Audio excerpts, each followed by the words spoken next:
Welcome to Sausage on a Fork, a podcast dedicated to the UK's longest running children's drama programme, Grange Hill. My name's Neil, and in each episode I'll interview a former cast member about their life before, during and after their time on the programme.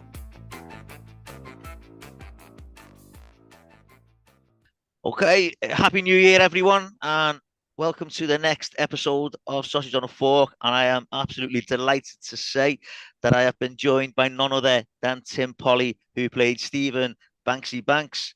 Tim, welcome to Sausage on a Fork. Hello, Neil. Hello. Well, hello. Thanks very much for inviting me along. Not a problem, not a problem. And Happy New Year to you. Yeah, Happy New Year to you and everyone else. Excellent, excellent. Okay, Tim, we'll start the way we start every episode. And if you can tell us how you got into acting. Right, well, this is what I remember anyway. I was about 5 years old. So my mum tells me anyway. I was about 5 years old at Butlins holiday camp. I went up on stage and she really can't remember exactly what I did. And I certainly can't remember what I did. Apparently I had some of the audience in tears, some of the audience laughing. And my dad come up with this quick brainwave. Why don't we stick him with an acting agency? Why don't we try and do something with him? Yeah, please. So from there, I didn't actually get an agent as such from there, because as I say, I was only 5. It wasn't until I was about, I don't know, 10, 11 maybe. Right. And I started with a dance school called Jean Hewitt's Dance School. Yeah, this is what I started to do. And so basically I went into a dance school and I was learning dance, not acting. Right.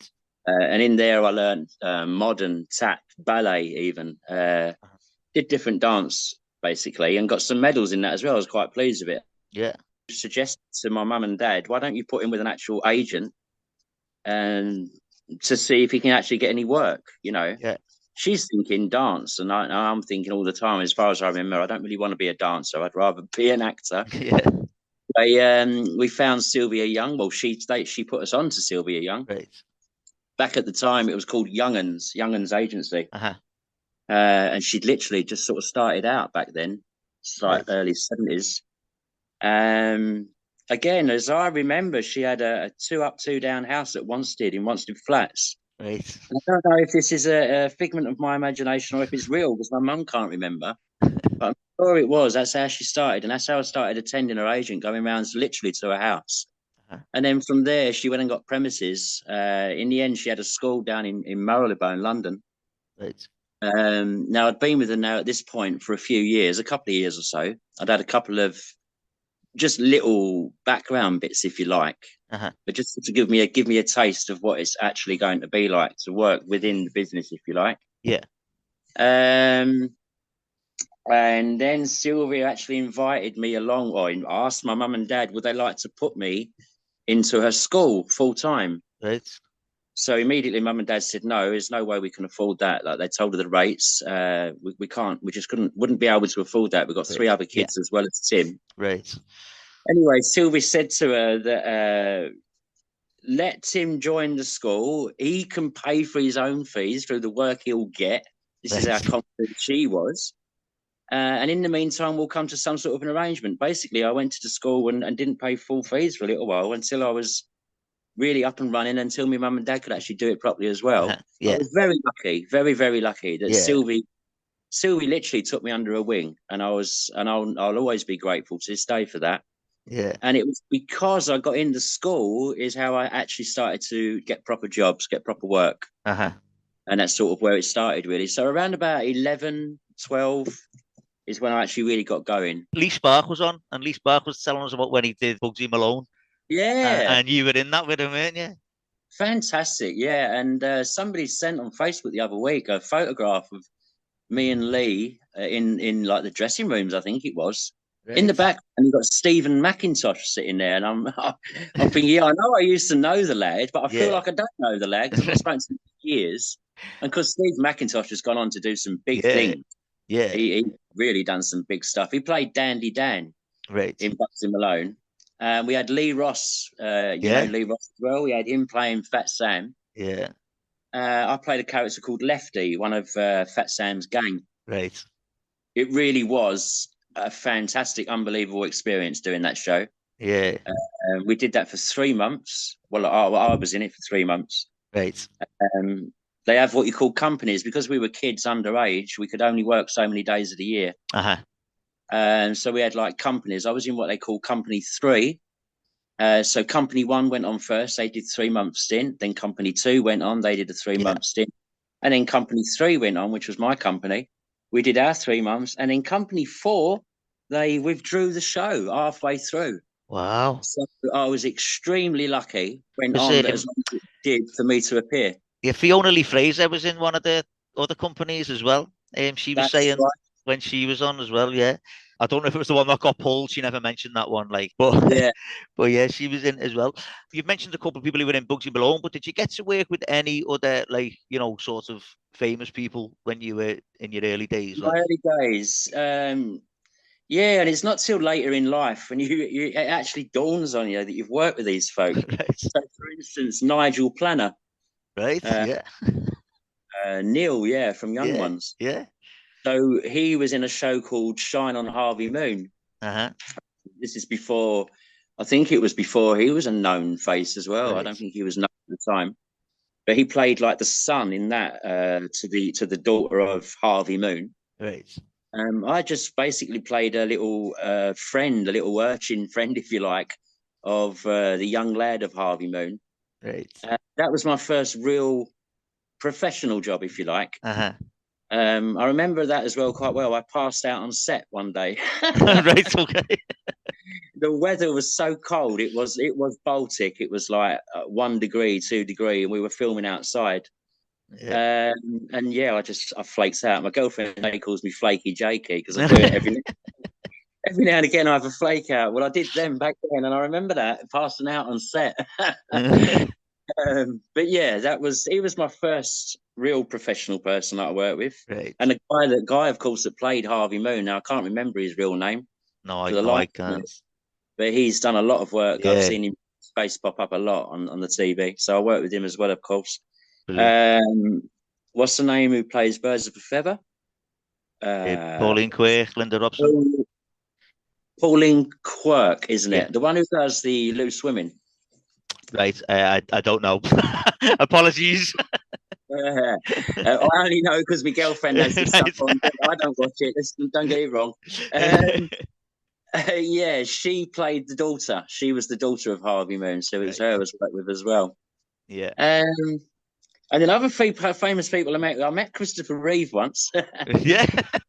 That was at the BBC canteen. We were filming Grange Hill. We were gone for our lunch. The golden rule when you're an actor is you don't ask other actors for autographs. Right. It's a no-no. You can't do that. And you also don't get starstruck around other actors, which is because we were kids and we were kids. Yeah. Of course, I'm going to get Yeah, starstruck. This is definitely. Superman. It's I'm Superman, looking yeah. Superman there in the flesh.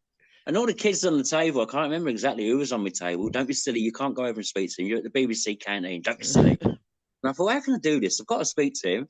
I know. I'll go and ask him for my sister. I'll get an autograph from my sister. And I did exactly that. I walked over and I'm really glad I did. I mean, I shouldn't have done. Like I say, it's unprofessional, but Yeah. I was a kid and I'm glad I did because now I remember it very well. And when he stood up, he was like a mountain. Yeah. And well, how you doing, kid? In his American accent. Yeah. And he put his hand out to shake my hand. His hand was like a shovel. But yeah, I'll never forget it. He had piercing blue eyes, Yeah. and I just said I'd like to get an autograph for my sister, please. And that was that. I met Christopher Reeve. Yeah, I was very chuffed about that. Brilliant. Brilliant. Brilliant. Because everyone says, people played Superman before and people played Superman after, but he was Superman, wasn't he? Oh, he was. I think he always will be the actual Superman as we know it. I mean, our generation, yeah. anyway, for sure. For Yeah. sure. It was a Definitely. terrible, terrible shame what happened to him as well. I'll never forget Yeah. that. Yeah. Terrible. So is it true that before you were in Grange Hill, you'd already been part of the Grange Hill universe because you were in Tucker's Luck as boy playing Yeah. football? Is that right? Yeah, yeah. It was actually because of Tucker's Luck, is like you say, it was the avenue towards Grange Hill. Right. Basically, I loved, like all kids back in the day, absolutely loved Grange Hill. I even bunked a detention once to go home and watch Grange Hill. Right, fair It was play. only on once a week back then, wasn't it? This was before the days of having a video recorder and videoing the episode and etc. If I didn't get home and see that episode, I wasn't going to see that episode, and it wasn't happening. I had to see it. Yeah. So yeah, I bunked school and then I went to watch it. But because when I got my part in, and it was only a very small part, I think I had 2 lines, 1 line, I can't even remember now. In Tucker's Luck, the director that was directing that show said, "You know, they're auditioning again in a few weeks' time for the next series of Grange Hill." Right. So I'd heard about it. Yeah, I've heard about that. Why don't you take yourself along? I think there's a couple of characters you might be able to read for. I think you could be good to read for. Why don't you do that? Speak with your agent and get an appointment in the next couple of weeks. So I did exactly that, and sure enough, they sent me along to read for a part called Loop. I don't know if you remember Loop. Yeah. He was Banksy's sidekick. He used to hang around with Banksy basically, and I went along and I did, if I remember rightly again from what my mum remembers as well, I think I did 5 auditions up and down to London. I lived out where Ruth lived in Grays. Right. So I had to travel into London for these auditions, and time after time I kept reading for this character called Loop. And to cut a long story short, and I'll never forget it either, like yesterday, it was a very hot summer. It was 1985, if I remember rightly. I was laying out on the roof of one of my dad's old bangers cars out the back. And my mum said, "Tim, there's a call for you." And I went running in. I was dripping wet with sweat where I'd been laying on the roof of his car. I don't know, is that Tim? I said, "Yeah, well, this is so-and-so from the BBC, blah, blah, blah. We'd like you just to come in for one more audition." I thought, "Oh, really? I've done 5. But this time we'd like you to read for a different character. The character's called Steven Banksie. Would you like to come along and read for that, please? Blah, blah, blah." Yeah, I would love to. So off I went, and I read for this different character, Banks. And then literally the next phone call I got was to tell me that they're offering me the part of Stephen Banks. And again, it was like 100 Christmases rolled into it. Honestly, I cannot explain how, just all different emotions at once. I was so, one, I couldn't believe it. They're actually offering me a part. 2, I was extremely nervous all of a sudden. Can I actually do this? Never had an actual part in a show before, especially a quite a famous show as well. I was ecstatic. My mum said, "Yeah, I do remember that. I remember it well. I thought you had an accident." I said, "I was screaming." I put the phone down and I was literally just screaming like. Wow. Yeah, I'll never ever forget it. And even afterwards, the following day, I thought, did I dream that? This is real. And then once we started getting into it, and then we had to go up and we got our scripts. The scripts got sent out to us, and then you go along for, we did, I think, 2 rehearsals, 2 weeks. Sorry, 2 weeks of rehearsals. The last few rehearsals is what they call blocking, and it was for the cameramen really, and the director more than the actors. By this point, you knew your lines, and if you didn't know your lines, you'd know about it. You know, right. There's no mucking about. There was no mucking about. It was a show that people are putting money into. It's professional, etc.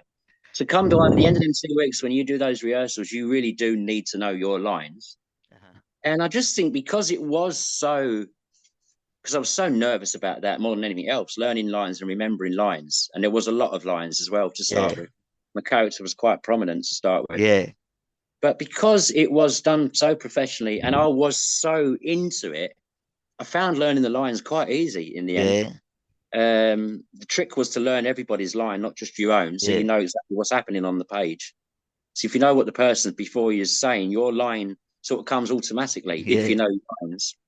And it worked like that, and it ended up worked for me. It worked. I could calm down after a while. I could calm down because I think we were learning. In the end, we were learning like 2 scripts in one sort of thing. Go and rehearse 2 scripts, 2 different episodes. So it was quite heavy. It was full on. So you started series 8.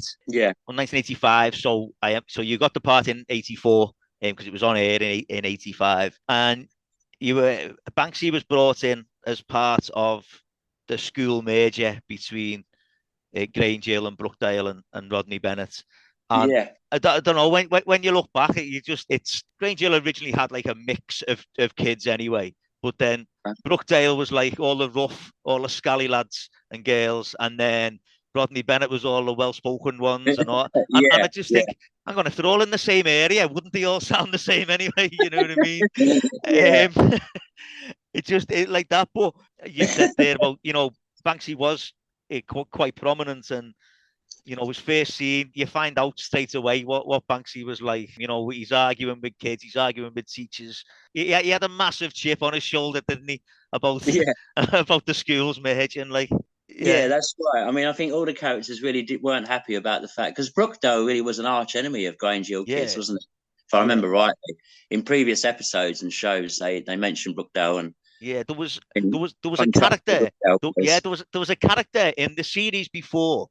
There was a character in it called Gluxo Remington who had a massive thing with Zamo, but he was older as well. So I think with the merger, they couldn't very well bring him in because he would have left school probably by then, which is obviously where Banksy came in. Banksy was sort of not necessarily a replacement, but they needed to have that aggro, didn't he? Do you know what I mean? But they needed to have that character for that. And Banksy was perfect for that. To say he had a massive chip on his shoulder. He didn't like the fact that Zamo was going out with Jackie. Not necessarily. I mean, we know he did fancy Jackie, but I just think it was a very West Side Story, Romeo and Juliet type thing, wasn't it? It was like, she's Brookdale, he's Grange Hill type thing.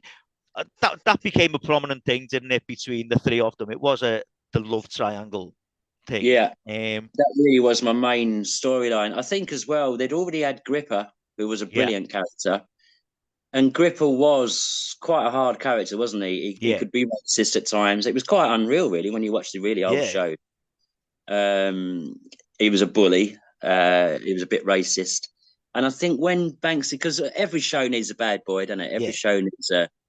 But I think they wanted to obviously tame it down. I'm not going to be the bully. I'm not going to be anything else that Gripper was. So basically, make this... He'll be a bad boy, if you like, but he doesn't go around bullying. He's just got this grief with Zamo, and the fact that Zamo goes out with Jackie. Yeah. And Jackie also came from my school, didn't she? Yeah. So, because as far as I'm concerned, she rightly belongs to me, not Zamo. Not a Grange Hiller.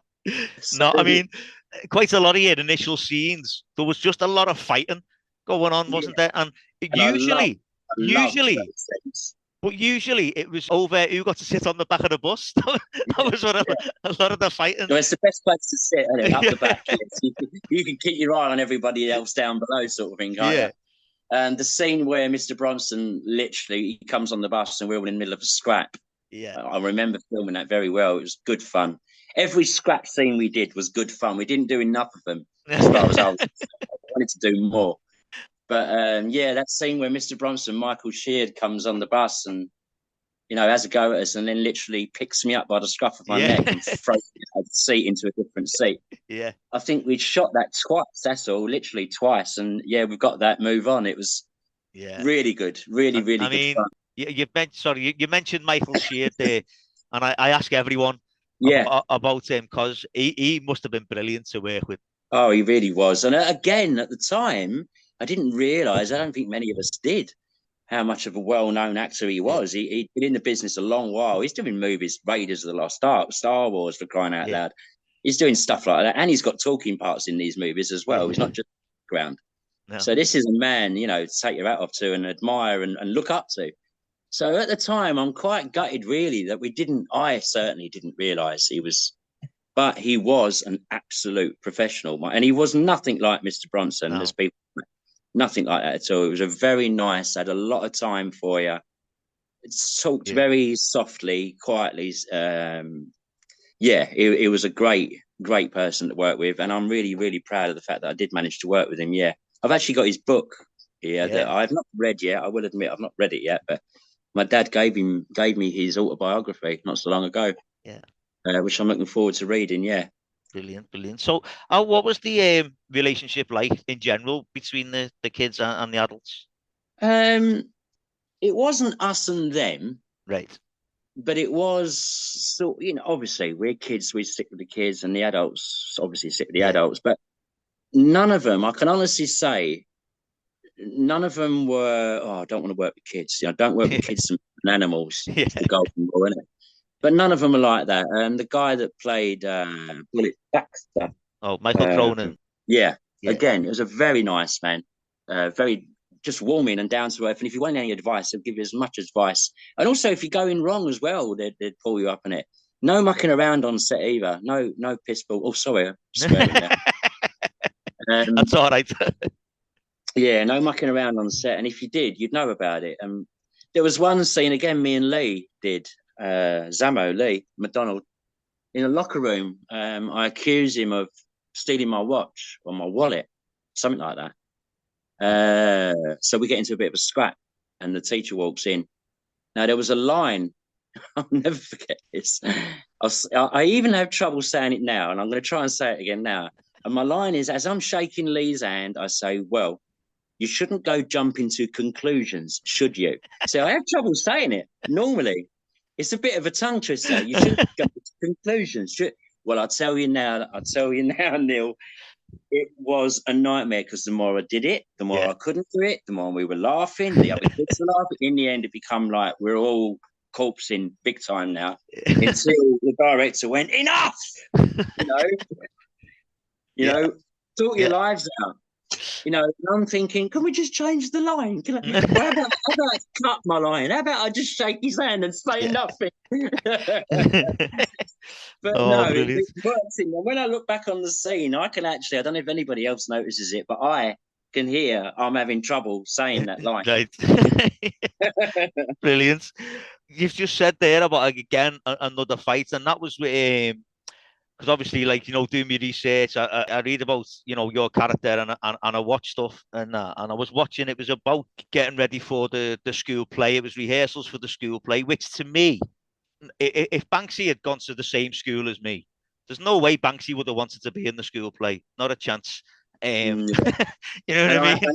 I hated them. I must admit, I did in real life. I hated the scenes, and why? Because if you look back at the scene, what's Banksy wearing? Some bleeding red shorts. Very short shorts. Yeah, my legs are not to be seen. They're really not. I mean, talk about chicken legs. I've still got chicken legs today, So I didn't have a lot of fun doing those rehearsals for that play as such.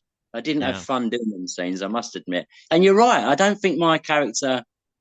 I think really the only reason my character was interested in that play is because Jackie was in it.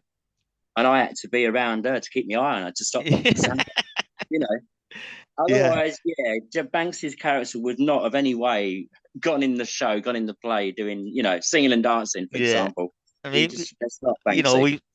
we've said, he was a bad boy and stuff. And then that became evident in, like, when Banksy took some of the kids back to Brookdale just for a wander around. That was fun. Because it was just a small group of you, wasn't it? And the French lad, Alison Bettles playing Faye. Jackie, of course. There was a French girl there as well. I can't remember. Luke obviously went. There was another young girl from the school that went along. She's the one that ended up in the car when the car ended up on its roof. She ended up in hospital. Yeah. Also in Brookdale, I found out yesterday, the caretaker was a guy called Derek Deadman, who had been. He's one of them people that you see in loads of things. Yeah. Like loads of things. You never know his name. Yeah. A bit like Banksy's brother, Phil, because he was in all kinds. He was John Blundell. The original daddy in the Scum. Yeah, it's Scum, yeah. John Blundell, is it? Yeah, he was in all kinds, him. Wasn't he as well? Yeah. He did all sorts of work. Yeah, I was really chuffed the fact that the original daddy from Scum gave me a slap on screen. So I was very pleased about that. Yeah, you've mentioned the crash, and that led to Banksy and Jackie getting suspended, and then Banksy and Loop then smashed the play sets up. That's right. And then there's a cracking scene at towards the end of that series where they find out it was Banksy and Loop. So they throw them in the sandpit and that's right. And put the paint on me. Cover them in white paint. Was it actually white paint? I don't think it was actually paint. It was like a paint substance, but obviously it came out very easily. Yeah. Obviously it was a one take, one shot thing. Obviously, once I get messy, it's going to take a long while to get me clean again.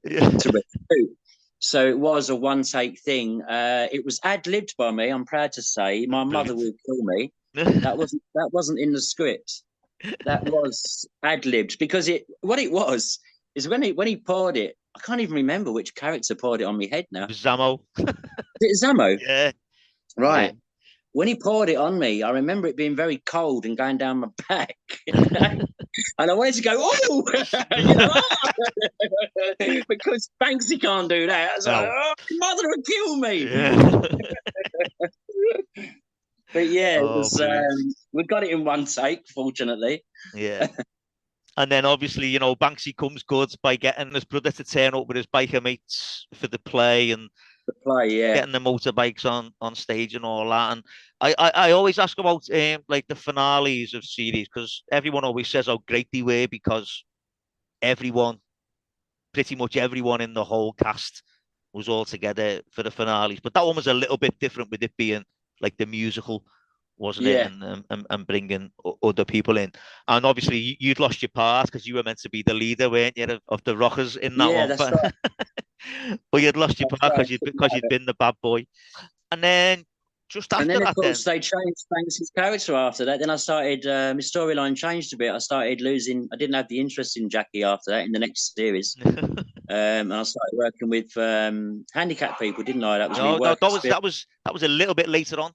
A little bit later on. Because you had the series in between, which you had the Christmas special, 1985 Christmas special. My dogs are going in the background. Sorry.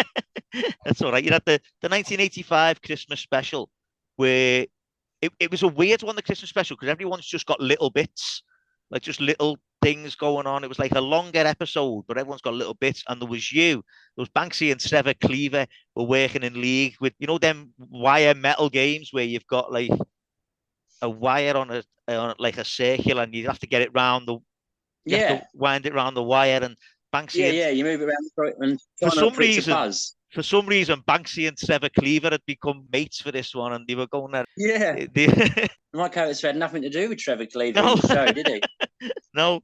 And then he got nicked by Stewpot when the donkey ran through, and everyone stopped and looked, and it was resting on the wire, and they were like, Stewpot was like, hang on a minute.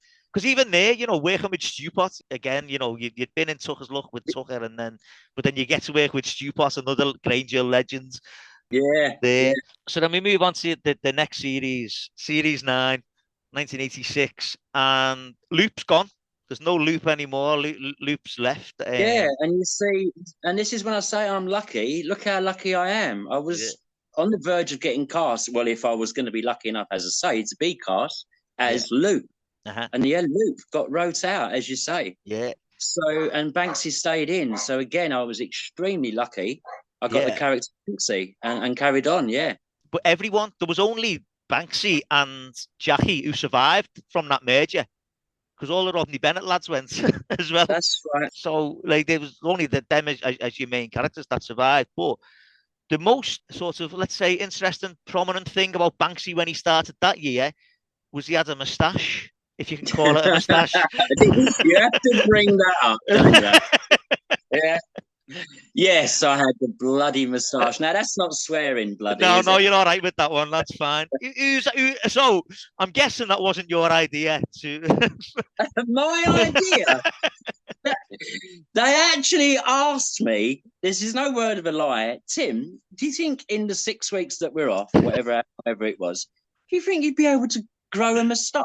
Just a little, just so we can see that there's a moustache forming. Fluffy, yeah. And I just laughed. I said, I'll try, because I'm not even shaving at this point, I'll try. What do I do to grow it? This is how naive I am. What do I have to do? Do I have to rub something on, or?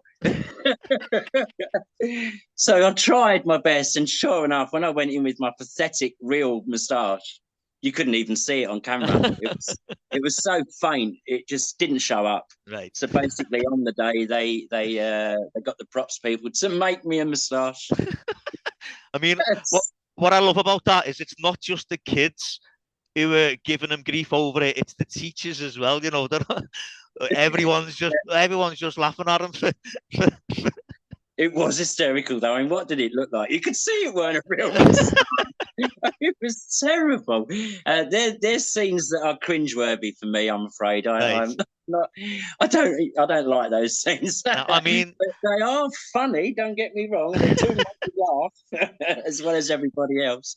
but I think as well because then Mr. Kennedy convinces him to shave it off, and Right. he and he has a competition, We have to with it, weigh it. raising money for the weigh-in. But when you Yeah. look back and you think, hang on, the teacher's encouraging these kids to gamble. It's like, Yeah. everyone get your money out. We'll have a competition, and then Yeah, Zamo was being the naughty lad, and yeah, that's but blowing away some of the hairs. that's quite when you look back at the storyline for that year, because obviously it was all the just say no and all that. That's like the first scene where you really see Zamo being sort of like Going on desperate the for downhill money, and slope. it's Yeah. only when you know the storyline and you look back at that and you Yeah, think, hang because on, that's it's out of quite character for Zamo to yeah, do something like that. So yeah, it was the sort of the build up to his downward slope. yeah, Uh, definitely. but Definitely, for anyone who's listening who doesn't know what they have this weigh-in competition. Banksy has grown a moustache, if you can call it that. Mr. Kennedy, his science teacher's got a full-on, man moustache, and he convinces Banksy to shave it off, and Mr. Kennedy says he'll shave his off as well, and we'll weigh the two of them, and anyone that can get the difference between the two will get this £6 or whatever it is. Everyone's put 25p yeah, that's in. right. If not, we'll give it to the school fund. Guess the weight, wasn't it? Yeah. So Zamo takes it out and weighs it previously, writes it down on his hand, but Banksy sees him and Banksy blows a few hairs off so that the weight's gonna be different. Like, That's right. Sorry, I'm getting it wrong. It's been so long since I've seen it. I yeah. thought it was Lee's character, Zamo, that blew the. It No, was he my weighed he character weighed it originally. Wrote that wrote down what right, it was. and wrote it Yeah. down. That's Yeah. right. It's coming So back to me now, Neil. It's been years since I've seen it, yeah. I honestly. mean, it Any is of a the long time, like, Yeah, and that's right.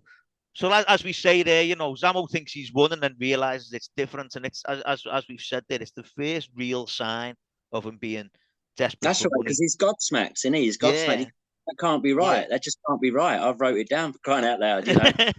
yeah. And then again, carrying on with that because it was the major thing, wasn't it, of that series? Yeah. Banksy also catches Zamo in the post office, cashing a dodgy pension Yeah. for his gran. And Zamo doesn't really want anything to do with Banksy at that point. And I know like they hadn't been mates, but they were getting on, and I think it was another one where Banksy thought it was quite strange that he didn't want to know. That Yeah. Zamo didn't want to speak to him really at that point. Now there was another storyline running through that about, I don't know if you remember this, about Miss Partridge having a child and being a Miss and not a Mrs. And there's a line that Banksy says, and I just think no one would be bothered with this storyline now, but Banksy says, and I've written down the line, don't tell me that we've got an unmarried mum on the staff. Like, Really? I don't remember saying that. Don't remember doing that. yeah. Wow. And when you just look back at how things have changed, and how opinions have changed, and that's just like no one cares about that Yeah. anymore. Do you know what I mean? But it was another big storyline, the fact that there was an unmarried mum on the staff, and Yeah. she was going around there noticing and all that. And then they start talking about the fun run, and Banksy and Kennedy. It was more Banksy was pushing for Kennedy, telling Kennedy he was going to beat him in this race because he was dead fit and he went running 7 times a week and all this. Yeah. I'm But having trouble remembering all that. I really am. round about then there was a basketball game. Now Aiken talks about the basketball game in his episode of the podcast because he said there's no way Roland would have been playing basketball. But Yeah. because Aiken could actually play. That's why he was in the scenes, like you said. But there's no Yeah. way he would have had him there. And Mr. Kennedy gave Banksy a torrid time in the basketball, to be honest. But also that basketball episode you talked about your legs earlier on. It was shirts v skins. And you're going to bring it up again, aren't you, Neil? You're going to bring it up again. Well, no, it was shirts v skins in the basketball game, and I just think that you wouldn't get that on kids' telly. You wouldn't get away with that now. You know what I mean? You wouldn't get away with it in a school Yeah. either. And then the the fun run happened. You just reminded me. I did a scene where I fell off a bike and Yeah, scraped my knee. Yeah, I was just That's coming up just to come that back now. to me. Yeah, That's just the fun run. right. The fun run episode. You know, Banksy was really competitive, and he crashed into Gunch and fell off his bike. But That's right. Yeah. Banksy, because he's hard, carried on, Yeah. and they ended up crossing the finish line together in true sportsman style. As we've said, the main storyline of series 9 was Just Say No.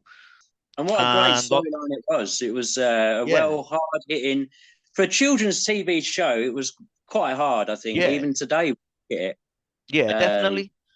It was a hard storyline, and I think it was well done. It was Lee did very well playing the character at that point. Yeah.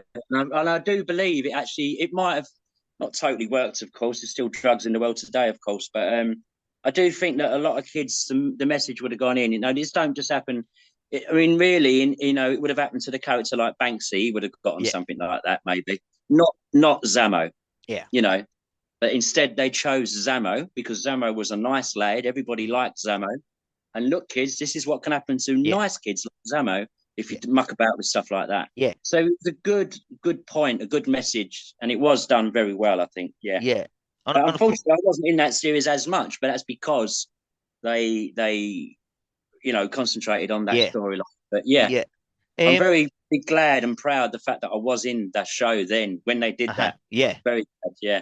Yeah, no, and because it was huge, wasn't it?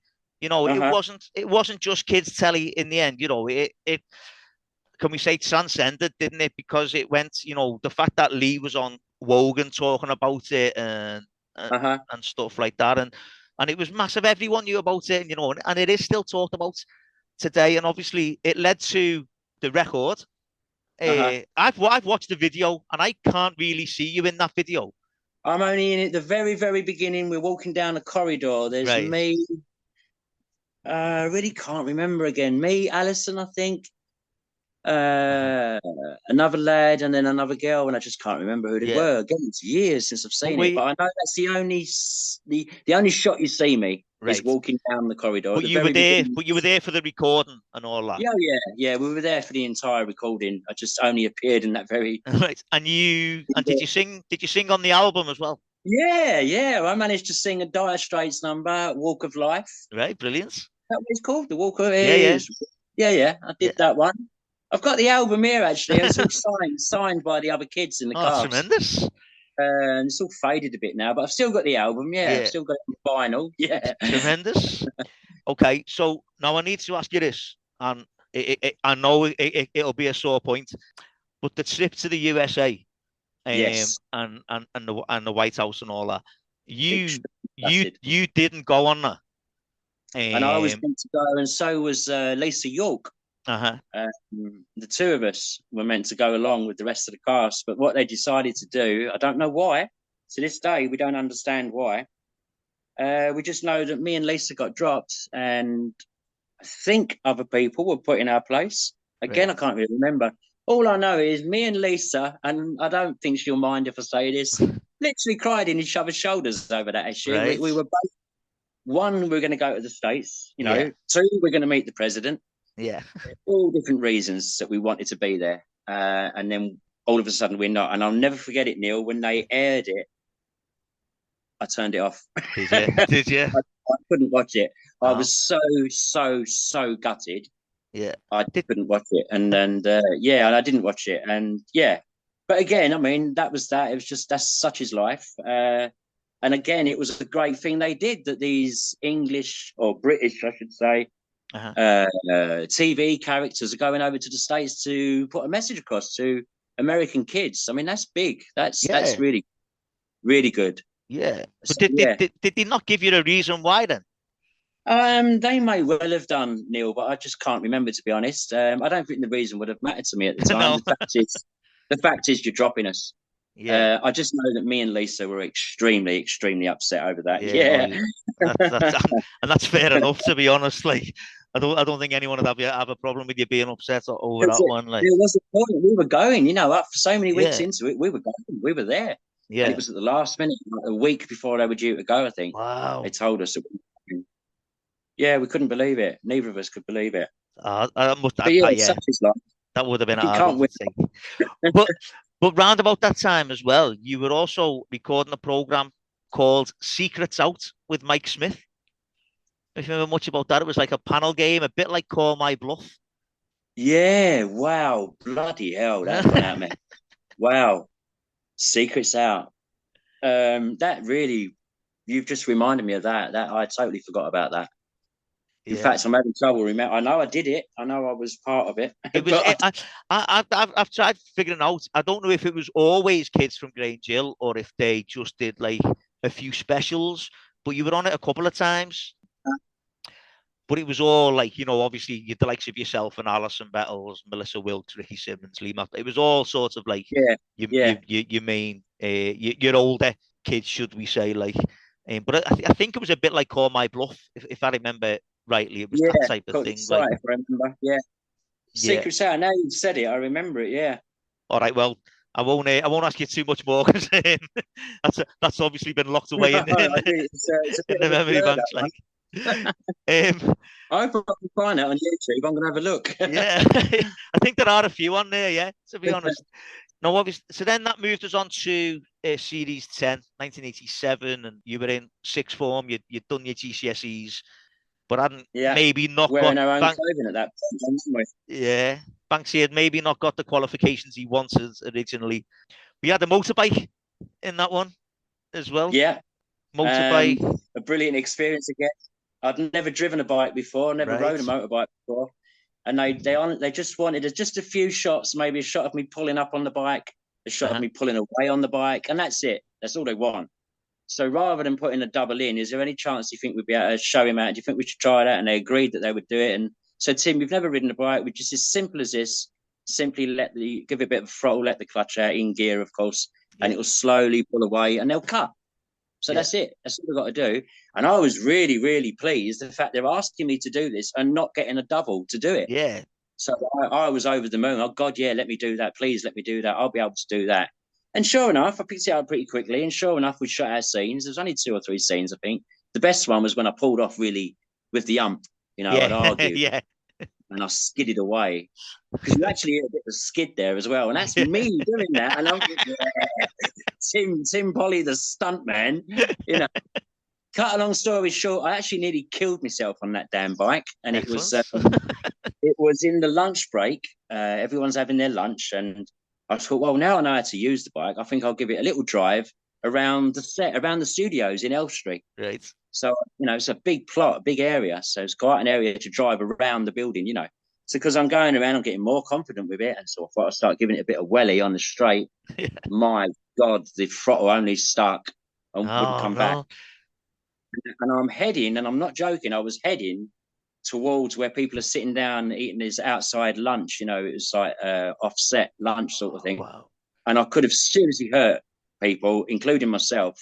Yeah. Luckily, I managed to get it under control before it actually became a major accident. But I will never forget it. I was like a leaf. And then once I come to a standstill, I'm looking around myself thinking, did anyone just see me do that? I don't think anyone did, Yeah. But yeah, I'll never. I seriously nearly hurt myself badly and other people as well. So I You, didn't do that no, did you again. not? Did you not go and buy yourself a motorbike after that? No, I'll tell you what. That really did scare me. I was Right. only, I think, 15 or 16 when I shot that. Uh-huh. It really did scare me. The fact that I come very close to hurting a lot of people and myself. And then Yeah. after that, no, it sort of put me off bikes. Now my brother, on the other hand, he loves motorbikes. I mean, he Right. takes them apart and puts them back together and drives them around the country, etc. He loves it. He loves motorbikes. But Yeah. me, no. They scare the living daylights in me. I have Right. no interest in getting back on one again. Not even as a passenger. No. No, I don't like bikes at all. No, No. that's fair enough. Like, but I mean, that's the thing, wasn't it? It was in with Banksy's character to have that, I think, Yeah, because he it was works. interested in Yeah, cars. His brother had been interested in them as well, and he wanted to be a mechanic originally, didn't he? He'd wanted to. yeah, The thing with when Banksy when it came to the sixth form years, it was that period. in Britain, or the mass unemployment and stuff. And Banksy talks about the fact that his qualifications weren't good enough to get him on the mechanics course. There was no jobs, so he's doing the CPVE. No. For anyone that remembers a CPVE course, completely pointless vocational education, as Banksy called it. And Yeah. but the other thing about the sixth form is Banksy is then going out with Jackie, or there was, certainly a little bit more going on with the two of them. But then Jackie realised where her heart lay, and obviously went back to Zamo after his rehab and all that. Like, which a lot of people don't realise. Zamo actually went to rehab. A lot of people think that when you see that shot of him in the back of the toilets in the arcade, a lot of people thought that was it. Yeah. When they look back, they think he died and don't realise that he'd actually done rehab. And right. But as I say, they got back together, and that's where Banksy started losing. His anger was coming out, and again had a few to-dos with Mr. Bronson.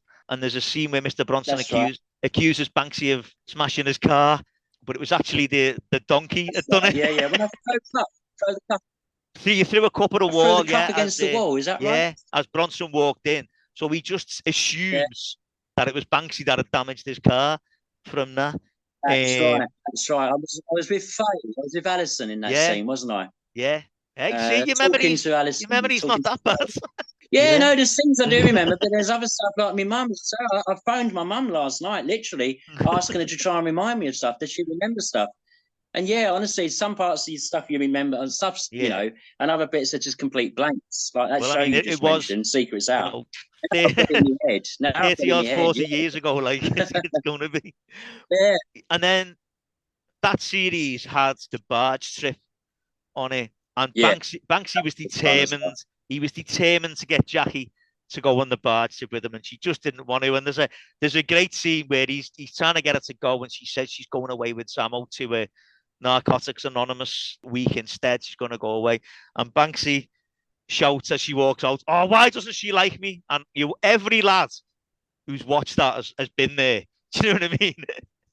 Every lad has been there, like, just thought, why doesn't she like me? And obviously every lad at that time probably fancied Jackie Wright as well, at the time. But yeah, I'll say we've all been. I remember that very well, actually, that scene. I do remember that scene very well. Yeah. We've all been there, like. So anyway, Banksy. It's quite a pathetic scream at the end. Why doesn't she like? It's quite pathetic when I think about it. What I remember, it come over quite pathetic. Sort your life out, Banksy. And then obviously he went on the barge trip, which the Grange Hill fans loved the barge trip episodes. Yeah, it was great fun. I think it's because it's something different. You're not seeing everyone in school. You're seeing all the main characters together somewhere else. Now, I know you haven't listened to all the episodes on this, but this has been mentioned a couple of times about the barge trip episodes. Obviously, you were staying in halls in Coventry, I believe. That's right. And there was a curfew on people being back. And there was one night in particular where a lot of people looked out the window and saw someone climbing up the outside of the building trying to get in their room. Did someone remind you of that? Did somebody remind you of that? Yeah, I'm not going to tell you who. I know. I wonder now. You have got me thinking. That story there. I'm glad it happened, so I can tell the story. Basically, okay, I could have killed myself. Go for it. I could have killed myself again. I literally fell off that balcony. I was trying to be a hero. I was trying to. What I was trying to do. I think it was Fiona, the girl who played Laura, the girl I was also trying to get hold of in the program. Yeah. My character was interested in Laura, wasn't he? Yeah. But in real life, I was also interested in Laura, in Fiona. She was a lovely looking girl, and I was very interested in her. And I think she locked herself out of a bedroom. Don't worry, I'm here. Tim, get out of the way. Tim will figure this out. So I've looked out of her window, and I can see. Sorry, I've looked out of the room next door's window, and I can see that her window is open. No problem. Just like Spider-Man would, go along the outside of the building and climb in her window and open the door and let her in. And Tim's a hero, of course. So this is what I proceeded to do. And I've got myself on the balcony. Now, no word of a lie. I had enough on my feet for just my toes to go on. The back part of my foot was off the ledge. That's how much ledge was there. And on my fingers was the same. So basically just my fingers on the ledge. Right. And I was flat, like Spider-Man would, flat against the wall. Down, just looking at that window. That's my goal. So I'm moving along. I'm doing really well. I'm thinking, Neil, do you know what? I'm going to be a bloody hero here. I'm nearly at the window now. All I've got to do is grab the window, spring myself round and get myself in the room. Somebody, and I don't know who to this day, said something to me out of the windows are all watching. What did Tim do? Stupidly decided to move my head so I could answer their question. And because I moved my head, obviously my head's now going to push my body away from the wall slightly. Wallop, I went. And luckily, one, I don't know how, but I didn't land on my back. I managed in the space that I fell, I managed to turn my body around. I landed on my front and it was on grass. Right. If it was on concrete, I would have done some serious damage. Yeah. And it hurt. It winded me. And I remember laying on the grass. I'm winded. Got all the kids laughing. And I heard the chaperone go, Tim Polley, you're on the grass. Yeah, I'm on the bloody grass. I'm dying here. Yeah, it was hilarious. Hilarious now. At the time, it was. And so, to cut a long story short, I wasn't the hero. I was the laughing stock. It gave the kids a good old laugh for a good few days to come after that one. Timbo the hero. Oh, brilliant. So, I mean, I assume she got back in her room eventually, just through no help from you, like, to be honest. Yeah, just go and speak to a chaperone and the hotel people and they'll let you in the room, job done. No, Timbo's here. Tremendous. Yeah, I mean, you mentioned there about, Laura. Neil, go on. Who told you that story? Who was it? I couldn't possibly. Yeah, I couldn't possibly divulge that information. Like, I'm trying to be friendly with everyone here. So you've said there about Banksy and Laura, and they became a bit of an item in the program. And Mrs. Regan wasn't happy because her daughter was on the back of it, had been seen on the back of Banksy's motorbike. Yeah. And then, even though he was with Laura, that Jackie and Zamo got engaged, and that obviously, he still wasn't happy about that. And then there was a big sort of change in Banksy's character then. As you mentioned it earlier, when he started the work experience, was that ever? Yeah. Did you have any say in that, about whether your character would be like that, or was that just sort of told? No, and then I mean, at the end of the day, I don't regret any of it. Don't get me wrong, but deep down, I didn't want my character to go that way. I wanted my character to stay liked but not liked. Do you know what I mean? The character that people like to hate. Yeah. I wanted to be that character. I wanted to carry on being like that. And as you say, they completely. And I think as well, because Lee's character Zamo dealt with the drugs, they really did turn my character around. Let's make Tim now into more of a nice, likable Banksy, where people will start liking Banksy almost like they like Zamo, if you like, because he's a nice lad. Yeah. And I'm a little bit gutted that they made my character that way, but that's script writers, that was their choice. So But and it was good fun filming with the kids with the wheelchairs, the electric scooters. Did you have to do any research for that, like? No, we actually went to a real school where they looked after the kids and that. No research as such. I had to quickly learn how to use one of these electric scooters. Funny enough, later in life, I ended up working with electric scooters as well. Just learn how to use that, really. And funny enough, went on to Blue Peter as well a few weeks later. And again, very embarrassing. I know how to use this scooter. I know exactly how to use this scooter. I've been using it for weeks now, doing the filming. Yeah. And they put out a little track, a make-believe track in the studio. Yeah. And the idea was me and the young girl that I was in the show with, which we know each other very well. We've worked with each other. We're going to race each other around the track. Right. And of course, I'm going to let her win, He's not going to win the bloody race, is he?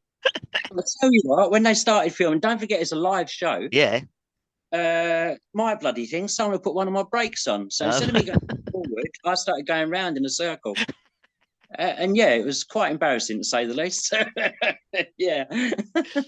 Oh, But brilliant. no, there was no research as such, but it was very good fun again filming all those scenes. Yeah, I mean, there's a cracking scene not long after you'd started working there where you go to deliver a letter Yeah. on the electric You know what? scooters. I think that was one of my very last scenes that I shot, if I remember rightly. Right. That one, yeah, we shot that in London. I don't And, worry, if I can do it. I'll get out of the chair and post it yeah. myself. And the fella Yeah, says, I've just seen a miracle. yeah. Yeah, it's I think that was one of my very, very last scenes ever. Oh, It right. was so sad and all when it came to an end. I mean, I think Yeah. everyone else will agree. It yeah, it was very sad. I can't believe it's actually coming to an end. It was Yeah. like felt like it was going to go on forever. Yeah. I It mean, really if I can you just go back and you were saying there about the way they changed your character. yeah, Leah, who played Lucy. So Lucy says to Banksy, why do you want to spend time here? And it's quite poignant because Banksy says, it's the only place where people have treated him like a human type thing. He said there's no prejudice. He said yeah, I've been at school where teachers have picked on me, people have thought I'm stupid and all that. And he says I come here and there's none of that. And that's quite poignant yeah, when for a lad of like 16, 17 to be saying those kind of yeah, things. Like yeah.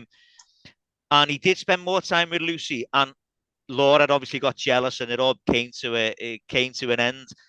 And I don't think there was ever That's anything. right. I Yeah. don't think there was ever anything between Banksy and Lucy. It was just that No, that's what he liked it was doing. just a good friendship. Yeah, Yeah, and I suddenly realised because if you remember when Banksy first went along to do that work, he was not interested at no, he all. didn't want to do it Because, at like you all. said No, earlier, he wanted to be a mechanic. He wanted yeah, to get his hands dirty. He didn't want to be doing a job like that. But yeah, yeah, of course, Banksy's mind was changed, and he found that he loved it. And yeah, as you say, he found that people respected him and spoke to me like I was actually an adult now, yeah, like I knew what I was doing, and give me a little bit of respect. yeah, Whereas at school, I didn't get any of that. So yeah. yeah, that's why I think Banksy really Uh-huh. enjoyed the fact that he did it in the end. That job. And then Yeah.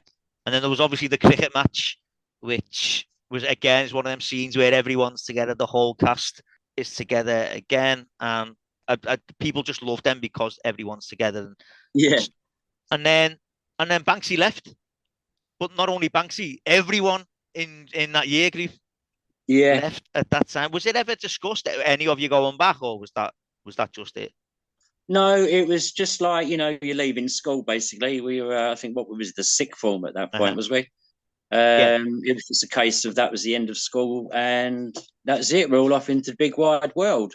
yeah, Yeah, so no, it was never talked about that any of us would return. It was literally just like leaving school. right. And so it was all written out, all together at once. As I say, Yeah. it was very sad. It was just obviously the way it goes. You're not going to be at school all your life, are you? No, So you've got to no. find where you're going to leave. Or And yeah, you all conquered your way out of the school, didn't you? The big that's right. the big That's right. conga line. Yeah. You just reminded me of that actually. Yeah, that's right. Yeah, yeah. So what did you do then? Afterwards, Yeah. what did I do? I got a bit of work off the strength of Grange Hill. I did a pantomime with Melvin Hayes. Right. Yeah. That was a brilliant experience again. That was Pied Piper of Hamelin, Uh-huh. where I did with Melvin Hayes. I think I played the town crier in that, but Right. billed as Tim Polley Banksy. Right. Yeah. Yeah. So I did that for a good few weeks. I actually got told off by Melvin Hayes. That's a good memory of mine because I wasn't on the stage. I left him standing on the stage and I was too busy, get this, in a dressing room trying to chat up one of the dancers. And all I heard over the tannoy was, Tim Polley, you are off the stage, meaning you should be on it. Yeah. And I come running around back of the set and running around. I slid onto the stage into my position. And all the audience are laughing their heads off. And he was standing there shaking his head. Do you remember Melvin Hayes? Yeah. Yeah. You It ain't our Gloria, fault. isn't it? Gloria, Oh, I think. yeah. Yeah. He's shaking his head, and then when it went quiet, he said, "Well, and do you think that you think that's good enough? Do you? Turn yourself around, take yourself, and come back on and do it properly, please. Wow. These people pay good money. Yeah. Now the audience are taking it as a joke. Because it's Melvin Hayes and he's a comedian. Yeah.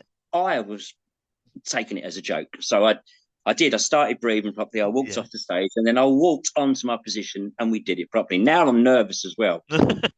Now I am nervous because I know there's been a bit of a screw up at the start. Anyway, to cut a long story short, afterwards he pulled me to one side.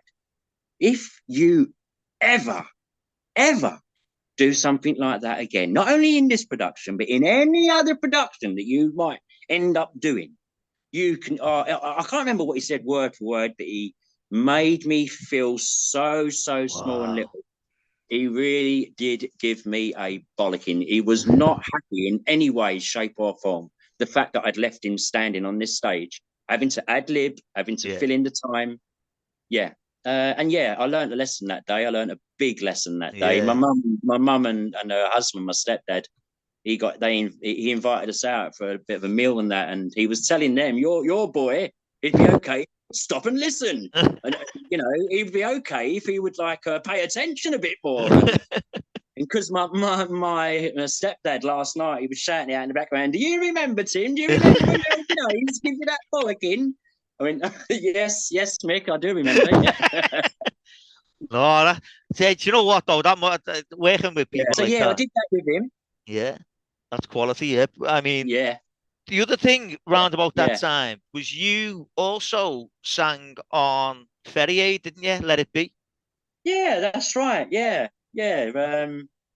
Yeah, just I don't know how we managed. I don't know how I managed to get involved with that. I think again through Grange Hill. Yeah. A few of us, me, Alison, Ricky. All right. Can't remember exactly, but I know a few of us did it. And again, that was great experience meeting different pop stars Can and imagine, yeah. yeah, great. Yeah, because there was all kinds on that. Especially that big group shot that you're on. There's Boy George was there, wasn't he? And That's right. Andy Bell, and there's just so many people on that. Like, Yeah, eight is people. Yeah, yeah, what I say must have been some experience that like. it was brilliant. Did you carry on acting? No, well, so yeah, I mean, I tried my best. So I went for auditions. I actually auditioned as well. I think I might have been in Grange Hill at the time, when I did that. I actually went with Adam Woodyates All right. for that part for Ian bloody hell, I Beale. can't remember. Ian Ian Beale, Beale. yeah. Yeah. And I remember Adam getting that, and I don't think I was in Grange Hill. It was just before Grange Hill. Right. I can't remember now. But I remember Adam getting that part, and I think how close I was to maybe getting that role, Yeah. which is quite strange when I sit and think about it. I wonder if Ian Beale's character would have been the same if I'd played it. But yeah, that was strange. And I tried my best after Grange Hill because I loved acting, and I still do today. I live in Tenerife now, and I have Right. done for 22 years. Uh-huh. I mean, I think that's when I actually did really give up, is when I decided to come and live in Tenerife. Because of course, if I come and live on a little island like Tenerife, there's no way I'm going to become an actor. Right. I'm not going to be able to pursue my career living over Uh-huh. here. Saying that, I belong now to an amateur acting group which I've been with now for the last 20 years. Oh, brilliant. We put on shows and plays, and I do enjoy them because it is amateur, of course, but it's always learning. I'm always having to learn lines. You Uh-huh. can't mess your lines up on stage, of course. You've No. got to do it. And You you got can't. to You've be got there to at the know right that. time. Yeah, the company's called ESTA, which is the English Speaking Theatre Association. Right. So even though we're in Spain, it's for like Spanish people, if you like, want to learn English, Yeah. and also for English people that live here, British people that live here. So yeah, I enjoy that. And then a few years ago, about 3 or 4 years ago, I came across a casting director who lives here on the island, and Uh-huh. it turns out that this casting director is actually really in the biz. I mean, for instance, she movies, Star Wars, other big movies, Doctor Right. Who, stuff like this. Yeah. A lot of this stuff is filmed over here. All right. She really did have her fingers in the pie. And so, because I explained who I was, because she didn't know me, of course, Uh-huh. I explained who I was and what I did in the past. And I have worked professionally, and I would love to work professionally again. Yeah. Now I'm an adult, especially. And anyway, so yeah, she started putting me forward because I initially approached her just to do extra work on these Uh-huh. Doctor Who shows, etc. Star Wars. Can you imagine doing Marvel movies and Star Wars? And I'll be an extra any day of the week. Don't Yeah. worry about it. But anyway, she thought, no, okay, we'll try that. So she actually got me involved in the show, the documentary, I should say, called Banged Up Abroad. All right. Yeah, she said there's a very small part. Explains to me what the part was. I'm playing a prison inmate in a Peruvian jail. If I send you the script, because nowadays, of course, you don't go along for auditions. Nowadays, you shoot yourself, you film yourself. Right. Yeah. doing your lines. So this is all really new to me. I mean, I've not done anything like this sort of thing. So I was really nervous. I got my girlfriend to help me. They sent me the script. I learnt my lines. And then me and my girlfriend stood out here in the yard and we shot it a good few times until I was happy with the final one. Yeah. And that's what I posted to her. And the next call I got, she said, yeah, they'd like to offer you the part. And I went, really? Wow. Really? So she went, yeah. And to her, it was like, water off a duck's back. Yeah. Yeah. And, well, this is the fee. I hope you're happy with the fee. And then I'm thinking, fee? I'm not even thinking about money. I just want to be in it. You mean you're going to pay me as well? So anyway, yeah, they paid me fantastically. I did 1 day shooting. We shot in an old disused college here on the island. They made it out to look like a Peruvian jail, which they did very well. We had all these Spanish lads involved playing prison guards and prison inmates and what have you. And there I am, little old Tim Polley, who's not done a professional job now. I've not done a professional shoot for over 30 years. Yeah. So this was all brand new to me again. It was like back in the day when I got in Grange Hill, for crying out loud, you know? I was so, honestly, Neil, I was so nervous and excited. And again, all these feelings all over again. When I arrived first thing in the morning on set, I could see all the vans and, I thought, oh my God, this is all coming back. I was loving every second of it the minute I got there. And I thoroughly, thoroughly enjoyed myself. I came home that night and my girlfriend, if you spoke to her, she'd tell you that I was like I was on drugs. I was so high with what I did that day, with what was shot, with the fact that I remembered my lines, the fact that I got to meet different people. I was just so over the moon with all of it. The food's always brilliant. By the way, they treat you like kings and queens with the food. It's brilliant. Yeah, and it brought it all back to me. It really did. And to cut a long story short, Neil, when it was due to come out, I'm really eager now to see this. They paid me very well as well for 1 day. I was over the moon. I couldn't believe the money they threw at me for 1 day shoot, you know. And I think I had about 6 lines in total. Cut long story short, right, it's due out. We're going to go around and good friends of ours. They're going to order the curry and we go around and have a curry. We're all going to get down the TV. We're going to watch this show. Well, we talk about, what's the word? A massive come down, if you like. Right. They cut me out. Oh, no. We watched an hour's Banged Up Abroad. It's called A Belly Full of Coke. That's the name of the episode. It's called A Belly Full of. Now, because I know the scenes, I can spot myself. I can see myself. Yeah. When in the bits where I wasn't speaking, I was walking around in the background. Yeah. And actually, I think my girlfriend went, "Oh, look, there you are. There you are." I don't give a about there I am. Where's my lines? And I'm saying to them as they're watching it, going, they're cutting me out, guys. I'm telling you now, I can tell by the way it's running, they've cut me out. My scene should have been before this. They cut me out. I can't believe they've cut me out. They've cut me out. They've actually cut me out. And to this day, I'm so gutted that they cut me out of the show. Now, people tell me, it ran for 45 minutes and now, my scenes, I think if I added them up, would last about 15 minutes. And therefore, I can understand why they've cut my scenes out. They didn't have to have my scenes for the story. So they cut my scenes out for the time, for the running time. Yeah. Now, people have told me, different people have said, look, why don't you look for the original? Because it will be out there somewhere. Yeah. The full, with the 15-minute scenes in, Yeah. So one day I might get to see it. I might get to see it one day somehow. But if anyone's listening, and they know how to get hold of the unedited version of Banged Up Belly Full of Coke, then get in touch. It was called a Belly Full of Coke. That's what the name of the episode was. Yeah, get in touch if you know where to find it. That'd be great.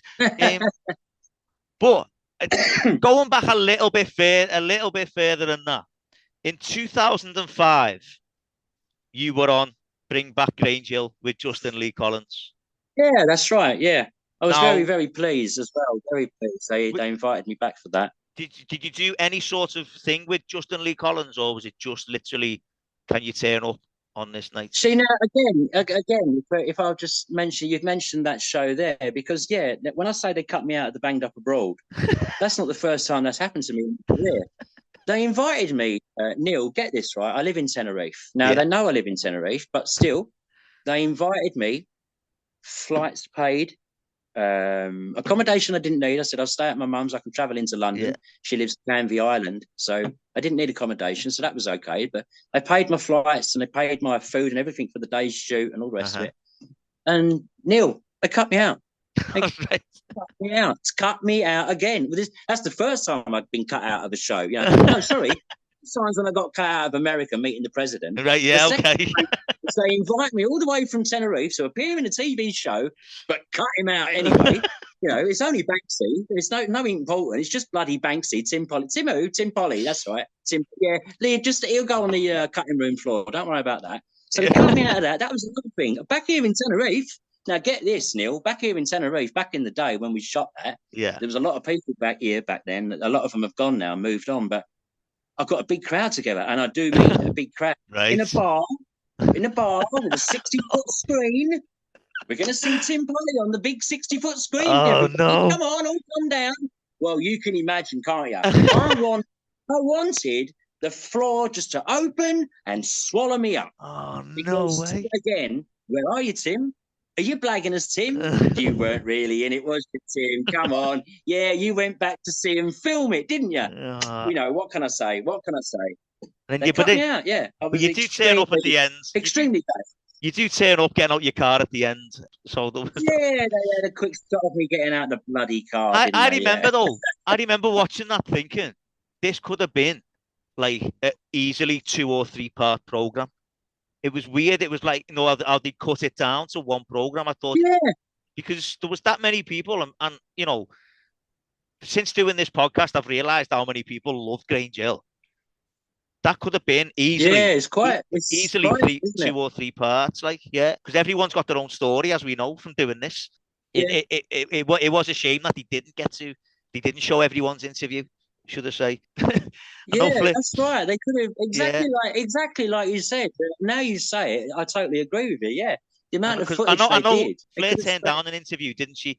I don't know. Did she? Yeah, they ambushed her in her office, and she said, "No, out you go." But I mean, she ended up on the program, but didn't do the interview part. But yeah. Again, I remember shooting. I remember shooting a bit like with you here now today. A really good interview, and I felt the interview went well. I felt like I wasn't stuttering or anything like that. And again, not to see that interview, I was severely gutted. Why? Why did you invite me back all the way from? It wouldn't mind if I just lived up the road in Canby Island. Yeah. I could half understand it maybe, but I flew from Tenerife, for crying out loud, to go and shoot this, and you go and cut me out. What's that all about? I don't know. To this day, I'll never understand. But I was very, very embarrassed that night when the whole bar. But did you enjoy the reunion, the experience, and all that? I loved it. I really loved it. I got to meet old faces I'd not seen for years. Yeah. I did. I loved every minute of it. Everything I've ever done, I've always really, really enjoyed it, I must admit. But yeah, going back there, meeting Lee again, Erkin, Alison, people that I've not seen for a long while, and seeing how they're getting on in the world. And again, we was all Terry Sue Pat. I'd never met Terry Sue Pat until that day. Right. And I felt like I'd known him for years. I know he's me, and to me, he was Benny on Grange Hill, like any other kid. But this is Terry Sue Pat, and I was really privileged and chuffed the fact that I'd met the man, and was very sad to hear not long after when he lost his life. But I did thoroughly enjoy that. Yeah, brilliant. So you've mentioned there about living in Tenerife. How did that happen, if you don't mind me asking? Basically, I come out of a 10-year relationship with a girl in the past. I was severely gutted about that. And somebody offered me 4 weeks working holiday, which I'd not had a holiday for years. Go out there, hand some cards out, basically. We'll pay you for doing it. We'll pay your flights, pay your accommodation, and then come home and carry on with life. But it's 1 month, 4 weeks out in the sun, Tenerife. Just like a prop for a bar. It was for a holiday company. I was handing out cards for a holiday company. Right. But again, cut a long story short, I could not believe all of a sudden the money I was earning. Right. They were throwing money at me left, right, and centre, and I honestly thought it was like a dream. This, I'm in the sun. Not only that, the girl I'm with today, her name's Katie. She's from Scotland. I met her in the first week of being here, and I was bowled over by her. Yeah. I've got this old relationship in my head, which is what I'm trying to shake off because I was so severely gutted about that when that girl left me because she left me. So I was gutted about that. And then when I came here to Tenerife, one, I'm in the sun, two, in there throwing money at me, and three, I've met this really nice girl called Katie from Scotland. Yeah. And and after 4 weeks, when I summed it all up, I said to this Katie, who I'm still with today, I'm glad to say, I'm going to go back to England. I'm going to get some bits together and I'm going to come back out here. I'm going to make a go of it. And she actually said to me, it was on the day I was going, I was leaving that afternoon, Neil. I was sitting on the bubble wall with her. And I said to her, I'm going to do that. And she said, well, I'm telling you now, if you're serious and you want to stay here, then you'll stay here now and then go back later when you're more settled here. And then you might come back. She said, if you go home today, I guarantee you won't come back here when you say you go next week, etc. And I thought to myself, you know what? She's right. When I go back, I've got a job to go back to. I've got my own flat to go back to, my car, my life, my family. You're dead right. This is just going to be like one of those holiday dreams. Yeah. And I won't never go back to Tenerife. And so I thought, no, I want to stay here. I want to do this job. I like you. I'd like to, but she weren't interested in me back then. She also liked me as a friend. She was not interested in me. Right. Didn't give an iota. She didn't give an iota about Grange Hill. She was not bothered. She's 10 years younger than me as well, so she doesn't really remember my character so much. So I ripped my ticket up. And I didn't go back that day. And that is how I managed to stay here. I stayed for, I think, 8 weeks by the time I went back and decided to come back, I'd been here for 8 weeks. Yeah. And I was quite settled in that 8 weeks. And and that's it. I came back to Tenerife after getting some bits to pieces. My mum went berserk. She went absolutely ballistic at me. You're 31 years old. You can't just up sticks and go and live in a foreign country. What's the matter with you, son? And all that. I said, no, I've made a decision. I've made an executive decision. And that is I'm going to start living here in the sun, in the fun, in Tenerife. Yeah. I'd had enough of England. I'd had enough, Yeah. And I did. And I'm so glad I did. I've never looked back. The only thing I do regret, if you like, is the fact that I never did really pursue my acting career because I live in Tenerife. But as I say, I'm with an amateur group and I love being with them. So I'm still acting today. So what do you do then for work? Now I work still for a holiday company. Right. Basically holidays for Brits, for British folk. And I've done it for a long while now. Yeah, it's a good job. I thoroughly enjoy it. My girlfriend, she sells excursions, and it's just the two of us with our animals here in the sun, and I love it. I honestly do say out loud, a beautiful place we live in. How lucky are we to be living here? It might not happen so much in Tenerife, but do you get recognised? Believe it or not, I tell you what it is, Neil. People, especially today, I can see that they're looking at me. I know you, don't I? I don't know, do you? Yeah, hang on a minute. I'm going to get it in a minute. And then, for instance, I was talking to a couple the other week doing my job, and I'm talking away to the woman, and the fella said, look, can I butt in here? He said, I know you, don't I? And I said, no. Anyway, I know exactly what he's piping on about, but I never give it away. I never, ever go, yeah, I'm Banksy. I used to be in Grange Hill. Never, ever, ever, ever. Right. If they get it, then good luck to them, and I'll admit it. Yeah. But I don't never give them away. Anyway, this couple, they ended up going to see the holiday place that we show off. So he went along and had a look, and then they came back down, and he come running up to me. He went, I bloody knew I knew you. You. And he starts telling me who I am, and he put his hand out, and he's shaking my hand, and he wouldn't let go of my hand. So I can't wait to tell my mates back. I told you, I said I knew him. Oh, brilliant. Yeah. Brilliant. So it does still happen from time to time. Yeah. I mean, I haven't changed much. I'm better looking today, folks. But I haven't changed much. I'm still quite noticeable as that character back then. Yeah. I'd agree with that, to be honest. Was that sort of the general public reaction when you were Banksy? Did you get treated like that when a lot of, I had a lot of love, if you like, but I also had a lot of I didn't have a lot, but I had enough that I wanted anyway. I actually got beaten up once for being Banksy. Wow. Yeah, I got set about. It's funny enough, my stepdad last night was reminding me, do you remember when me and your brother went out to sort out those? It was at the end of my street. I was nearly home. Right. And Dad just spotted me. Oh, look, there he is. Is that Banksy? Come on, let's go. And went over and just started. I can't remember what was said. All I know is a punch was thrown. I hit the deck. My legs went like a baby giraffe.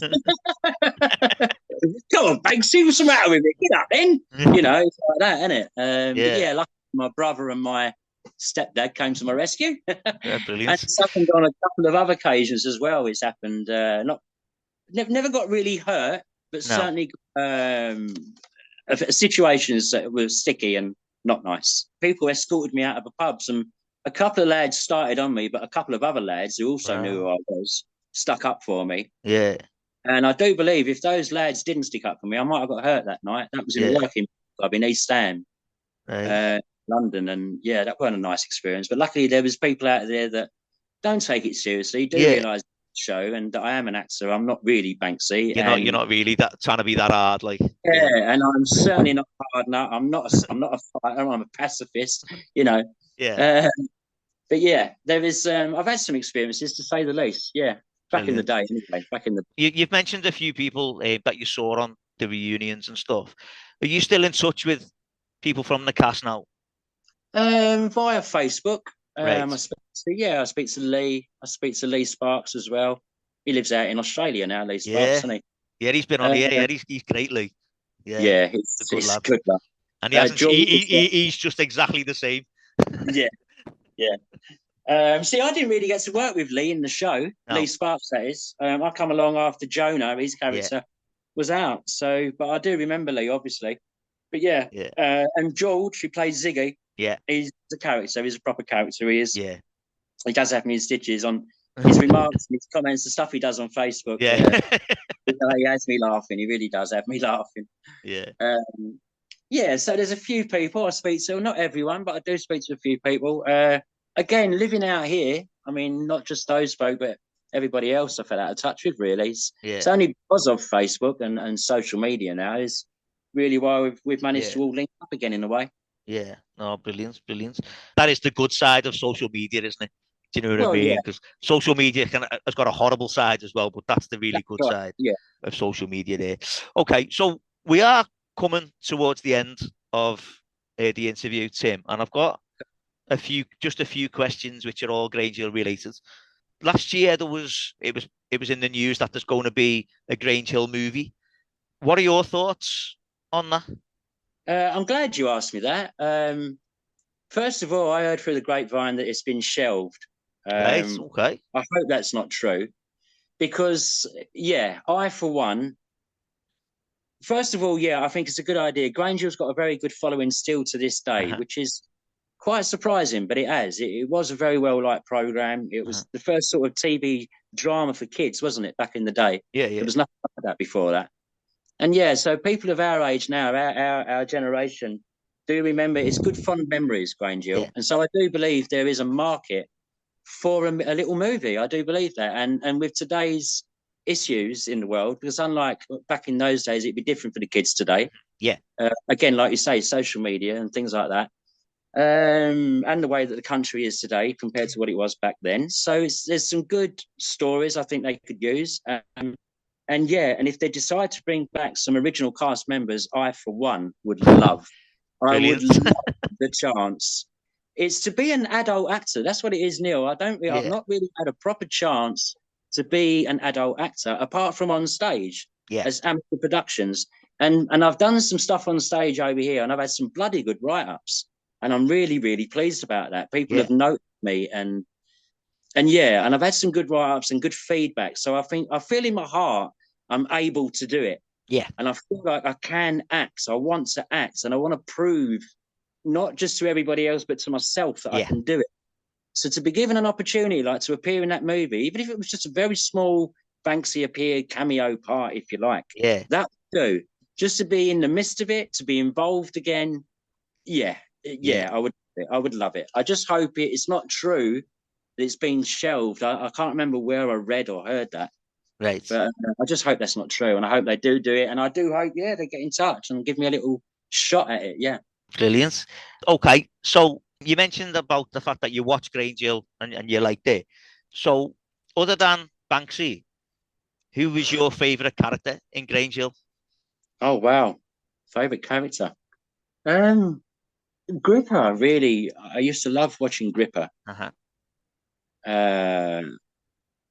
obviously we all started out with Tucker, so he was always a favourite character.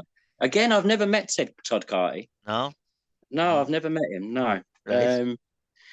In my time, I don't think in my actual period when I was in it, I don't think I would have wanted to play anybody else. No. I really enjoyed playing Banksy. Yeah. Yeah. I can't really see when I look back at the characters now. I can't see myself being any good for any of the other characters, Right. if you like. Yeah. I think I was suited. When they say good casting, I do believe they did cast it well. And yeah, I enjoyed playing Banksy. I don't think there was anyone else. As I say, I loved Gripper. I thought he was a great character. Yeah. Brilliant. And yeah. Yeah, I But mean, no, I enjoyed Banksy. I really did. yeah, no, that's cool. The thing with Banksy when he came in, Banksy and Zamo were so alike, weren't they? Do you know what I mean? They were, and that's why there was those clashes, because they were so alike. They were probably liked by all their mates, but they were just, they could snap easy, couldn't they? Because they were both hard lads. Do you know what I mean? So that was the thing. Like, okay then. So you wouldn't have liked to have played anyone else. Okay, that's all right. So why the final question I always ask everyone is, why do you think, and you've mentioned it a couple of times, why do you think there is still such affection for Grange Hill? I think, like I was saying earlier, the fact that it was a TV drama for kids, and it was an actual drama. So back in the day when they first aired that, and kids started to get in watching it, I think me, like millions of other kids in the country, absolutely warmed to it and loved it immediately. It was dealing with issues that we all dealt with at school.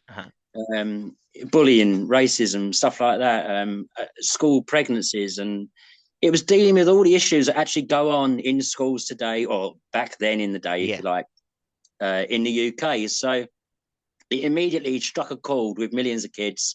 And the fact that it did strike such a chord and that it went on, the characters were very good. The characters were well written. The scripts were well written. And the fact that it was a children's TV show, but almost put out like an adult drama, if you like. It was very gritty back in the day. The fact that it went out like an adult drama, but it was for kids, I just think it works so well. And then to this day, of course, you've got all our generation, and it's a memory. It takes you back, doesn't it? It's definitely. We grew up with Grange Hill, Definitely, and I do believe that's why it's still so popular today. I mean, whether or not they could reshoot it again today now with today's kids and today's schools, I don't know. I don't know if it would. I really don't know the answer to that. I don't know if it would work quite the same. I don't think, maybe kids are a bit different today because, they've got the social media. They're not, back in our day, we'd play out in the street, wouldn't we? We'd be on our beds, we'd be getting muddy and stuff. Like the boy playing football in Tuckerslow. Yeah. Kids today are so different, aren't they? They've got their faces in their tablets and their phones. But yeah, maybe they could redo it again. I don't know. I think they should definitely maybe do a movie. I think it would have an audience. I think it would be interesting. And I do think it would have an old audience, of course, and it would also grab some new audience as well. So, I do think that's why it's so popular, though, because it was such a well-written, good, gritty drama for kids. Yeah. No, fully agree. It never pandered to kids, did it? Do you know what I mean? It didn't talk down to kids, did it? Grange Hill, it was real, wasn't it? It's like it was in the kids' eyes, the viewers, that is. It's like it was made by kids, showing kids, because it was so on the kids' level. It was our way of thinking, wasn't it? Yeah, definitely. Well, Tim, thank you so much for coming on. It's been brilliant. No, thank you, Neil. No, not a problem. I really enjoyed myself. It's been a long while since I spoke about any of it. So, you've reminded me of a few things I can say. Brilliant. And you'll have to ask around about who told me about Coventry. I would like to know who told you that. I really would. I'm trying to remember exactly who was there when it happened. No, but honestly, it's been great talking to you. So thanks again for coming on. And anyone that's listening, I'll speak to you next time. Cheers. Thanks. All right. And don't forget, Neil, if anyone mentions the movies, say, that Tim Polley, he's very interesting. Brilliant. I will do. All right. Thank you very much. No worries. Bye-bye.